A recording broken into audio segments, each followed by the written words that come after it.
You are listening to RudolfSteinerAudio.com.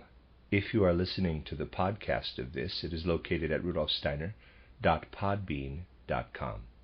Please consider becoming a patron.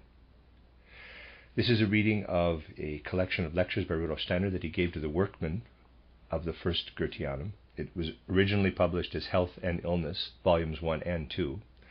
This is volume Collected Works 348, revised translation by Matthew Barton. It is entitled From Comets to Cocaine, and this is lecture discussion number 5 of the 13th of December, 1922. Title The Eye, EYE, and Hair Color. Dr. Steiner. Well, gentlemen, perhaps one of you has a question you would like to ask me today. Question. I would like to know why people with blonde hair are becoming increasingly scarce. Formerly there were many fair-haired people in the region where I was born, but now there are far fewer. Why is this so? Dr. Steiner. Your question fits quite well into our discussions, and I can consider it after I describe the human eye for you, as I promised to do earlier, EYE. We have already studied the ear. Now we shall look at the eye.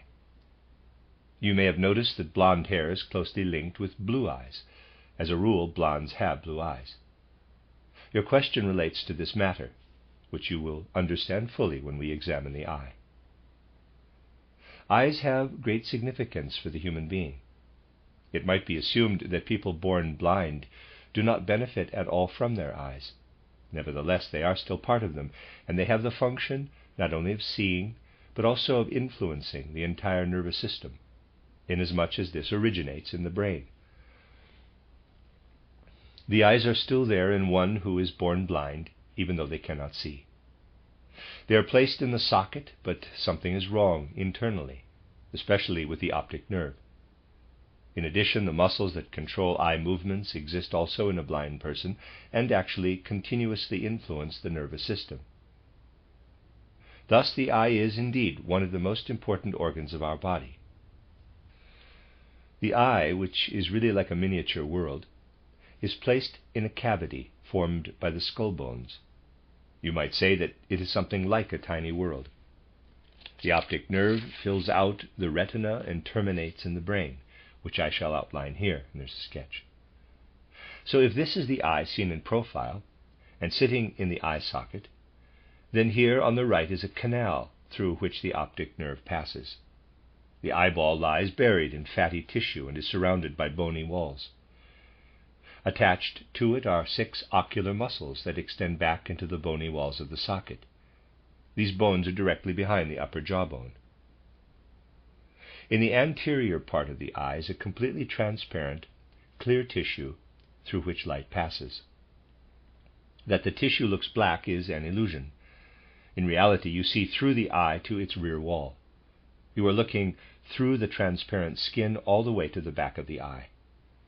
The round blackness you see is the pupil, which looks black because the back of the eyeball is that color. It is like looking through the window of a dark room. If you think the window itself is black, you are mistaken. The interior of the eye is completely transparent. This tissue is tough and opaque here, and transparent in front. Within it and toward the rear is another layer of tissue possessing a network of fine, delicate blood vessels, which thicken here. Around the pupil is the iris, which in some people is blue and in others gray, green, brown, or black. Between the iris and the transparent tissue is a transparent fluid. Where you see the round blackness is the transparent skin, the cornea. Behind that is the anterior chamber. It consists of living fluid and is shaped somewhat like a little glass lens. The actual lens of the eye is located here, where these delicate blood vessels come together and where the iris is formed. This structure, called the crystalline lens, also contains a living fluid. Its outer cover is transparent, permitting you to see the blackness behind it. Unlike a glass lens, it is mobile. It moves, especially when you need to focus on something nearby. In that event, it is shaped like this: thick in the middle. When you need to look into the distance, it is bent like this: thin in the middle. Next to the iris are delicate little muscles, which we tense to make the lens thicker when looking at something close up, or relax to make the lens thinner. A person's habits also affect the lenses. If you often use your eyes for close work, like reading or writing, gradually the lenses become permanently thick in the middle, and you become nearsighted. If you are a hunter, however, frequently looking into the distance, then the lenses become thin in the middle, and you will become farsighted. Another thing to consider is that in youth, the tiny muscles located in and around the iris are still strong and elastic, and we can accommodate to our field of vision. In old age, they become slack. This explains why many people become far-sighted with age, but this problem can be corrected. If a person's lenses are too thick in the middle, glasses are prescribed with lenses that are concave. These will compensate for the thickness of the eye's lenses. Some people even have a twofold problem, needing one set of glasses for clear distance vision and another set for close-up. If the lenses of the eyes are too thin, the glasses will have convex lenses. Their thickness is added to the lens of the eye and compensates for the defect. You could say that we are able to see because we can correct the defect of the lens. The lens in our eye is like that of our glasses, near and far-sighted. But the lens in our glasses stays the same, while that in the eye is living and can adjust and accommodate itself. Behind the lens is also something like a living fluid. It, too, is completely transparent, permitting light to pass through everywhere. This gelatinous and crystalline substance completely fills the interior of the eyeball. So here in front is something like transparent, in quotes, hard water, the aqueous humor. Next comes the transparent lens, and then comes the vitreous humor, which is also transparent. The optic nerve enters the eye here and reaches approximately to here. This optic nerve is extremely complicated. I have drawn it as if the main nerve fiber simply divides here, but there's more to it than this. There are actually 4 layers of nerves surrounding the vitreous humor. This is the outer layer of the nerve, and there's a sketch, which acts like a strong mirror. When light enters the eye and hits the layers of the retina, it is reflected everywhere. It does not go into this, bracket probably referring to the nerve canal, close bracket, but stays in the eye. The outer layer acts like the wall of a mirror and reflects the light. A second layer of nerves intensifies this reflecting capacity. As we have said, the nerve that lines our eyeball consists of 4 layers. The outermost layer and the second outer layer reflect back all the light into the interior sphere. Thus, within the vitreous humor, we have actually only reflected light. A third layer of nerves consists of the same substance that makes up the gray matter of our brain. The outer parts of our brain are gray matter, not white. Another, in quotes, skin constitutes the 4th layer. You see, the vitreous humor is placed within a complicated sac. This enables all the light that penetrates into the interior of the eyeball through the pupil to be reflected within the vitreous humor and to remain there. What we have in our eye is something that looks like a complicated physical apparatus. What is it for? Well, imagine that a person is standing somewhere. When you look at him, an inverted picture is produced in your eye because of the lens and vitreous humor.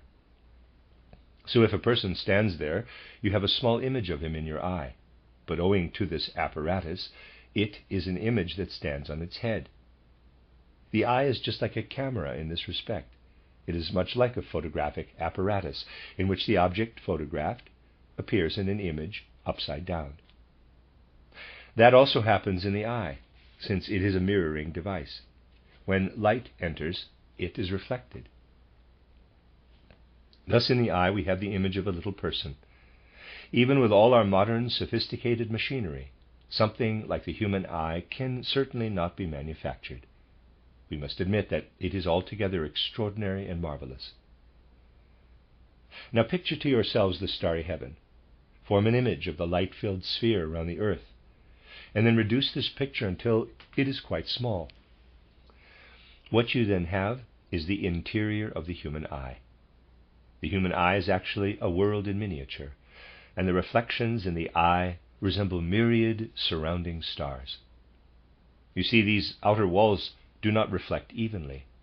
There are many tiny bodies which, like miniature stars, radiate light toward the center. If we were as small as the image of the human being in the eye and could examine it from inside, its interior would seem infinitely large. Our impression would be the same as when on earth we look up to the glittering stars at night. It is indeed so. It is interesting that the eye is like a miniature world, and that the tiny human image, produced in the eye by reflections, would have the same feeling, if it were conscious, that we have at night under a starry sky. It is really quite interesting.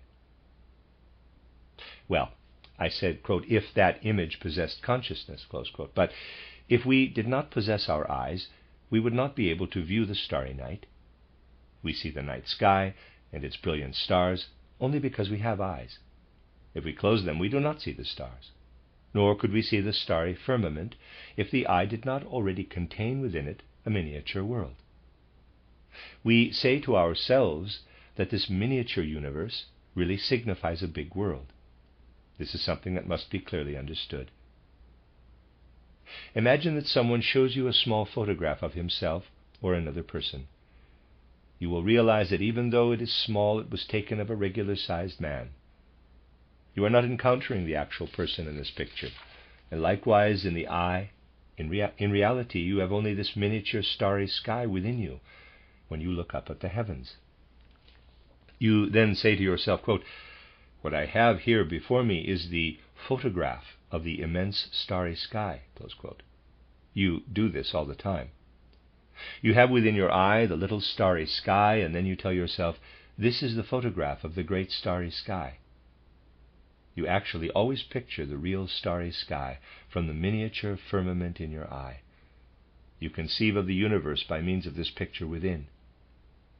What you really experience is the infinitesimal firmament in its miniature form within the eye.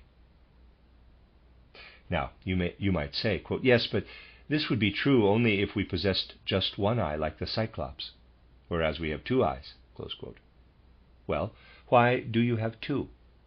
Try this. Look at something with only one eye. It will appear to be painted on a backdrop. We do not have two images of an object, which we see in proportion and in the right dimensions, only because we possess two eyes. Seeing with both eyes is like grabbing your right hand with your left. We are conscious of ourselves because from childhood we have been used to saying capital I to ourselves. The little word I, capital, would not be in the language if our right side were not aware of our left. We would not be conscious of ourselves. We become so accustomed to the most important things that we take them for granted. A hidebound Philistine would say, quote, the question of why one says I to oneself does not interest me. It goes without saying that one says I to oneself. Close quote. Well, he is a narrow-minded and prosaic person. He does not realize that most subtle matters are based on the most complicated processes. He does not know that as a child he became used to an awareness of himself based, for example, on touching his left hand with his right, and thus grew accustomed to saying I to himself. This fact can be traced in human culture. If we go back to ancient times, to the days of the Old Testament, for instance, we find priests who, excuse me for voicing such an heretical opinion, often knew much more than the priests nowadays, and who said, quote, we want to teach man self-awareness, close quote. So they taught people to fold their hands. This is the origin of folding your hands in prayer. Man touched one hand with the other in order to find the strong ego within him and to develop his will. Things like this are not said today because they are not understood. Priests today simply tell members of the congregation to fold their hands in prayer. They do not give the meaning of this gesture because they themselves do not know it anymore. When we see with our two eyes, we feel that what is there in the light is in fact spatial. If we had only one eye, EYE, everything would appear as if painted on the firmament. Our two eyes enable us to see things in 3 dimensions and to experience ourselves as standing within the center of the world. In a good or bad sense, every person considers himself to be the center of the world. Therefore, it is of great importance that we have 2 eyes. Now, since it is so important for man to use his eyes for seeing, we overlook something else about them. We are not so ignorant in the case of the ear. I believe I have mentioned already that when we hear, we also speak. That is, we ourselves produce what we hear. We can understand a spoken language only because of the eustachian tube, which runs from the mouth into the ear. You surely know that children born deaf cannot speak either, and that people who are not taught to speak a language cannot understand it. Special means must be used to gain an understanding of what has been heard. At first glance, it does indeed appear that seeing is the only purpose of the eye, EYE. But a child learns not only to see with its eyes, but also to speak with them, even if we don't pay much attention to this. The language of the eyes is not as suitable for everyday use as is the language directed to the ears, but with it you can discover whether a person is telling a lie or the truth. If you are the least bit sensitive, you can discover in the way he looks at you whether or not he is telling you the truth. The eyes do speak, and the child learns to speak with them just as it does with its mouth. In speech, the larynx, with its function of uttering sounds, is separated from the ear, and thus there are 2 separate aspects. In the case of the eye, EYE, there are muscles right within the organ and also around it. It is the muscles that make the eye into a kind of visible organ of speech. Whether we look someone straight in the eye or have a shifty look depends on the muscles that surround the eyeball. It is as if the ear were contained within the larynx, as in fishes. In man, the ear is separated from the larynx, but in fishes they are joined to form one organ. The act of speaking is separated from hearing, but with the eye it is as if the larynx with its muscles surrounded the ear. The eye is situated within its speech organ, as if the ear were placed within the larynx. In humans it is like this. There's a sketch. Here we have the larynx, the voice box, which goes down through the windpipe into the lungs and up into the palate. It enables us to speak. From the mouth we have a connection with the ear. Now imagine that the larynx is not like it is in humans, but that it spreads out much wider. Then we would have the broad larynx that Lucifer possesses in my wooden statue. The larynx is so large that the head fits in between, and it reaches up on both sides to surround the ear. With this organ we would both speak and hear. With the eye we do just that. We speak through the muscles that surround the eyeball, and through the eye we simultaneously see. So in some respects the eye is conceived like the ear, but in other respects it is of course quite different. This then is the purpose of the muscles I have drawn here. We can say that we speak of what we know, and we consider those who say things of which they know nothing to be more or less fools. We say of such people that they are talking to themselves, shooting their mouths off. As a rule, however, sensible and rational people express what they know.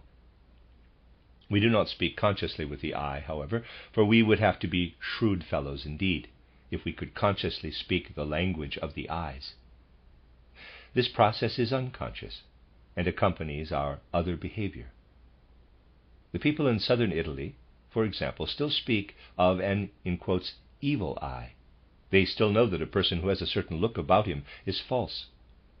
They talk of an evil eye because they sense that the eye expresses the whole nature of a man without his being aware of it. This superstition in southern Italy goes so far that some hang little charms or religious medals around their necks as protection from it. So you see how marvelously the eye is formed. A person who studies the eye in this way simply cannot say that there is nothing of the soul in it. It is simply stupid and Philistine to say that the eye has no element of the soul. People say that light penetrates through the pupil into the eye, passes through the lens into the vitreous humor, produces an image here on the retina, and then is transmitted into the brain. Modern science stops right there. Or it might perhaps go as far as to say that the light in the brain is used to produce thoughts. This description gives rise to all sorts of nonsensical statements that lead to nothing. In reality, the light does not reach the brain. I have explained how it is reflected in the eyeball as in a mirror. The light remains in the eye, and it is important to know that it stays there. The interior of the eyeball is like the illuminated starry expanse. The light remains within the eye and does not penetrate directly into the brain. If the light did enter the brain, we would not be able to see anything at all. We can see because it does not do so. Just imagine, gentlemen, you are standing here in this room all by yourselves. There are no chairs, nothing but the walls. The room is completely illuminated within, but you see nothing. You know only that it is illuminated, but you can see no objects of any kind. If the brain were only filled with light, we would see nothing, because it is not solely on account of light that we see. Everywhere the light is kept in the eye and illumines its interior. What does this mean? Well, imagine that we have a little box. I stand with my back to it. I have not seen it before. I must reach behind myself to be able to know that it is there. Likewise, when the eye is illuminated from within, I must first feel the light to know that it is there. I must first feel the light, and this is done with the soul. In other words, the apparatus of the eye produces something we can feel. The soul passes through the muscles and feels or senses the little person I have mentioned within the eye. Every organ within the human being shows us that the soul observes, feels, or senses what is within. If we examine everything carefully, we discover the soul and the spirit everywhere, especially in the eye. After a while, we can get the feeling that we are sitting in front of a peephole here. When I look at you, you appear within, but I form the conception that the image within is the person outside. This is how the eye works. Just imagine that it is a little peephole through which the soul forms the idea that what it observes is the vast world. We simply must recognize the soul's existence when we actually examine the matter. Now, I said that here is the choroid, parenthesis referring to his sketch of the eyeball, close parenthesis. It contains tiny blood vessels and lies under the optic nerve and its network. The optic nerve does not reach all the way to the front of the eyeball, but the choroid, with its muscles, does. It extends to the lens and actually holds it in place. Here, as I have mentioned, is the iris surrounding the black pupil, which is nothing but an aperture. The iris is quite complicated. I will draw it a little larger as seen from the side. So here is the iris attached to the ciliary muscle. The choroid and lens sit within, held in place by the iris. Seen from the front, the iris has a front wall and a back wall. On the back wall are little colored granules, which are microscopically small sacs. In every one they are filled with a blue substance, and this is what one sees in blue-eyed people. In their case, the front layer is transparent, so you see the back layer of the iris, which is filled with this blue substance. In a blue-eyed person, you are really seeing the back wall of the iris. The front part is transparent. Brown-eyed people have the same blue substance in the back layer of their iris, but they possess also brown granules in front of it. These cover up the blue ones so that all you see are the brown. A black-eyed person has black granules. You see not the blue, but the little black sacs. It is the iris that causes a person's eyes to be blue, brown, or black. The iris is always blue at the back, and in blue-eyed persons it possesses no colored substance at all in front. In brown-eyed and black-eyed people it contains colored granules in front that obscure the blue granules at the back. Why is that? Well, you see, these tiny little sacs are constantly being filled with blood and then emptied. The blood penetrates the tiny granules in minute amounts. In a blue-eyed person, they are constantly being filled with and emptied of a little blood. The same thing happens with brown and black-eyed persons. The blood enters, deposits blue or black-colored substance, then leaves again and takes the colored substance with it. This is a continual process. Now, some people have a strong force in their blood that drives the substances from food all the way into the eyes. This gives them brown or black granules. Those with black granules are people whose organisms can drive the blood most strongly into the eyes. The substances from nourishment easily reach into the eyes. This is less the case with brown-eyed people. Their eyes are not so well nourished. And a blue-eyed person's organism does not drive the nourishing substances far enough into the eyes to fill the front part of the iris with them. It remains transparent, and all we can see is the back part. Thus, a person is blue-eyed because of the way all the substances circulate through his organism. If you observe such a blue-eyed person, you can say that he has less driving force in his circulation than one who is black-eyed.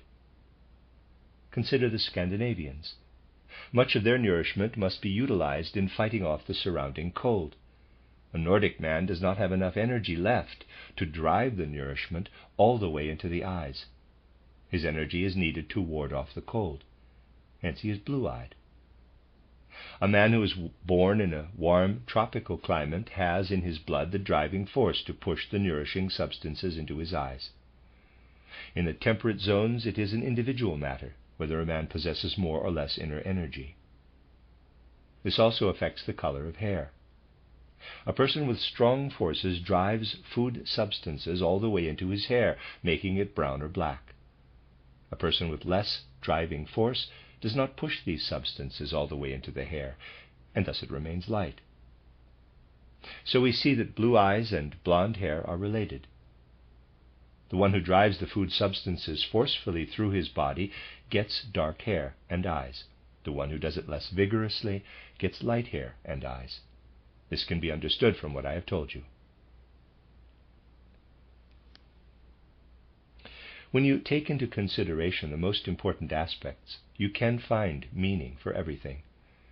The earth on which we live was young when it brought forth those giant megatheri and ichthyosauri that I have described for you. The earth was once young. Now it is past its prime. It is growing older, and someday will perish from old age, though not in the way described by materialists. We are already faced with some of the signs of the earth's old age. Therefore, the entire human race has been weakened in regard to the driving force that moves food substances through the body. So what part of the population is going to be the first to disappear from the earth? Dark people can last longer, for they possess greater driving force. Blondes have less and become extinct sooner. The earth is indeed already into its old age. The gentleman who asked the question pointed out that there are fewer blondes around than in his youth. Because the earth has less vitality, only the black and brown peoples attain sufficient driving force. Blondes and blue-eyed people are already marked for extinction, because they can no longer drive nourishment with the necessary force through their bodies. In the age when those giant beasts existed, the ichthyosauri, plesiosauri, and megatheri, cows certainly did not yet exist, cows from whom milk is taken for human consumption. Of course, neither did human beings exist then, who would have required such milk. But just yesterday I read a statement by somebody who is really afraid of progress. He thinks people who express ideas today that should be formulated only after many centuries have passed ought to be persecuted, because, he says, the time is not ripe for their utterances. Gentlemen, it seems to me that if this had been the case in the period when cows were supposed to come into existence, no creature would have had the courage to become a cow.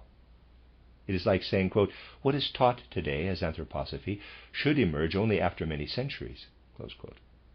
Well, then it wouldn't appear at all, just as no cows would have come into being. In effect, it is like saying, quote, I would rather remain an old primeval hog than transform myself into a cow. Close quote. The situation on earth is such that we must have the courage to change and to ascend from those periods when mankind knew things instinctively to one in which everything is known consciously. This is why I present everything to you here in such a way that you can comprehend fully what is really going on and know in what direction the wind is blowing. When you read a book nowadays, or when you hear about what goes on in the great wide world, you cannot actually get to the bottom of what makes everything tick. But people don't know that. You can understand a phenomenon like the gradual extinction of blondes if you comprehend how nourishing substances penetrate into both the eyes and hair, the coloring of which is closely related. If you go to Milan, you will find that the head of the lion there is depicted in such a way that its mane, that is, the largest accumulation of hair the lion possesses, looks like rays of light. This rendering is based on an ancient wisdom, in which it was known that both the eyes and hair are related to light and its rays. Hair is indeed like plants, which are placed in the ground and whose growth is subject to light. If light is unable to draw nourishing substances all the way into the hair, it remains blonde. If a person is more closely tied to matter, the food substances penetrate the hair completely and counteract the light. Then he gets black hair. Sages of old were still aware of this, just as were people even a few centuries ago. Thus they did not depict the lion's mane as being curly, but instead they gave it a radiating, straight form, as if the sun had shone its beams right into the lion's head. It is most interesting to observe such things. The end of lecture discussion number 5.